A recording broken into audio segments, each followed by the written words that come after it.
Hello दोस्तों, जय माता दी, मेरा जय श्री राम। एक मैं बहुत ही प्यारा भजन लाई हूँ, जैसा होगा आप लोग कमेंट में ज़रूर बताइएगा। जितने लोग यूट्यूब पे देख रहे हैं, हमारे फेसबुक पेज पे भी मैं शुरू की हूँ, आप लोग जाके वहाँ फॉलो कीजिए। हमारा अर्चना शर्मा नाम से है। आप लोगों का बहुत बहुत धन्यवाद है। सबके विपत्ति दिहा टारी, अरे सबके विपत्ति दिहा टारी, हमार कहे भूला मुरारी। सबके विपत्ति दिहा टारी, हमार कहे भूला मुरारी।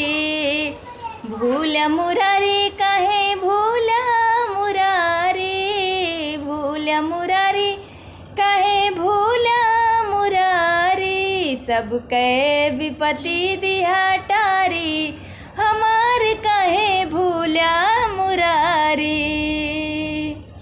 पहली विपत्तिया सुदामा कटरला, पहली विपत्तिया सुदामा कटरला। अरे झोपड़ी से, हाँ झोपड़ी से बन गए अटारी, अरे झोपड़ी से बन गई अटारी, हमार कहे भूला मुरारी। झोपड़ी से बन गई अटारी, हमार कहे भूला मुरारी। सबके विपत्ति दिहा टारी, हमार कहे भूला मुरारी।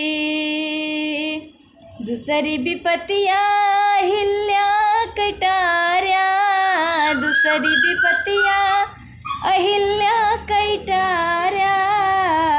रे पत्थर से, हाँ पत्थर से बनाया नारी, हमार कहे भूला मुरारी। पत्थर से बनाया नारी, हमार कहे भूला मुरारी। सबके विपत्ति दिहा टारी, हमार कहे भूला मुरारी।